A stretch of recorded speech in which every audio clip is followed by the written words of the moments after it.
अस्सलाम वालेकुम नाजरीन, मैं हूं आपकी होस्ट समरा नाज और आप देख रहे हैं HITV। सुप्रीम कोर्ट की तरफ से कहा गया है कि कौन सा केस मिलिट्री कोर्ट और कौन सा ATC में जाएगा, ये तफरीक कैसे होती है। आइए तफसीलात जानते हैं आज की इस वीडियो में। इस्लामाबाद सुप्रीम कोर्ट में सिविलियंस की फौजी अदालतों में ट्रायल के मुतालिक केस में अदालत ने सवाल किया है कि तफरीक कैसे की जाती है और कौन सा केस मिलिट्री कोर्ट और कौन सा केस इंसदादे दहशतगर्दी की अदालत में जाएगा। नाजरीन, सिविलियंस की फौजी अदालतों में ट्रायल के खिलाफ इंटर कोर्ट अपील पर समाअत जस्टिस अमीनुद्दीन के सरबराही में 7 रुकनी आईनी बेंच ने की, जिस दौरान वजारत दिफा के वकील ख्वाजा हारिस ने दलाइल दिए। समाअत के आगाज पर ख्वाजा हारिस ने मिलिट्री ट्रायल कल अदम करार देने से मुतालिक 5 रुकनी बेंच का फैसला पढ़कर सुनाया और कहा कि फैसले के मुताबिक तमाम बुनियादी हुकूक हैं जिनकी वजाहत कर दी गई है। इस पर चीफ जस्टिस मोहम्मद अली मजहर ने कहा कि बुनियादी हुकूक मुअत्तिल होने के लिए इमरजेंसी होना जरूरी है। मामला मुख्तलिफ है कि ट्रायल हो सकता है या नहीं हो सकता। जस्टिस अमीनुद्दीन ने कहा कि बुनियादी हुकूक का अदालतों में दिफा हो सकता है, सिर्फ अमलदारी मुअत्तल होती है। जबकि जस्टिस मुसर्रत हलाली ने रिमार्क्स दिए कि मौजूदा केस में मुल्जिमान को फौजी तहवील में ले लिया गया तो बुनियादी हुकूक मुअत्तल नहीं थे, न ही इमरजेंसी नाफिज थी। दौरान समाअत भारतीय जासूस कुलभूषण यादव केस का तस्करा भी किया गया। जस्टिस मोहम्मद अली मजहर ने कहा कि सुप्रीम कोर्ट ने मरकजी फैसले में आर्मी एक्ट की शक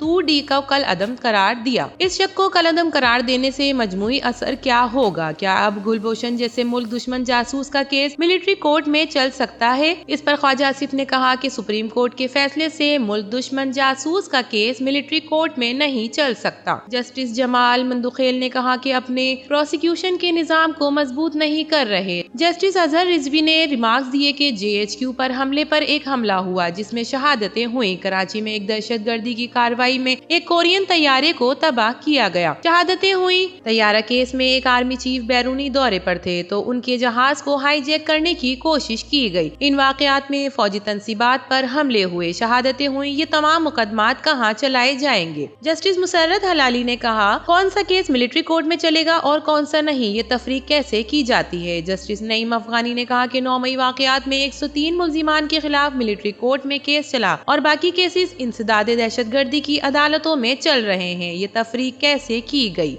कौन सा केस मिलिट्री कोर्ट में जाएगा, कौन सा केस इंसदादे दहशतगर्दी की अदालत में जाएगा? मुल्जिमान को फौज की तहवील में देने का इंसदादे दहशतगर्दी अदालतों का तफसीली फैसला किधर है? जस्टिस मंदुखेल ने सवाल किया कि किस जुर्म पर कौन से और किसे तय करना है, कहाँ जाएगा? जस्टिस मोहम्मद अली मजहर ने कहा कि मुकदमात कहाँ चलने हैं, इसकी तफरीक कैसे और किन उसूलों पर की जाती है। जस्टिस मंदुखेल ने कहा कि सदर मुमलिकत के पास इख्तियारात हैं, बुनियादी हुकूक मुअत्तल कर सकते हैं। एग्जीक्यूटिव सदर मुमलिकत के ऑर्डर पर अमल दरामद कराती है। मजीद कहा कि ये तमाम इख्तियारात एग्जीक्यूटिव के हैं तो कोई और कैसे इन्हें मामलात को देख सकता है। इंसदादे दहशतगर्दी की अदालत में मुल्जिम बरी हो रहा है, इसे फौजी अदालत से सजा हो रही है। क्या फौजी अदालतों में कोई खास सबूत फराहम किया जाता है? इंसदादे दहशतगर्दी अदालत को क्यों नहीं मजबूत बनाया जाता? अदालतों ने फैसले शवाहिद देख कर करना होता है।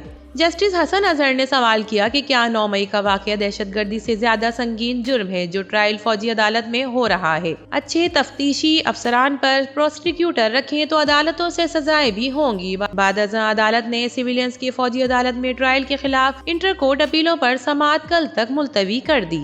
वीडियो पसंद आए तो इसे लाइक कीजिए, HITV को सब्सक्राइब कीजिए। तो फिर मिलेंगे किसी और नई वीडियो के साथ, तब तक के लिए अल्लाह हाफिज।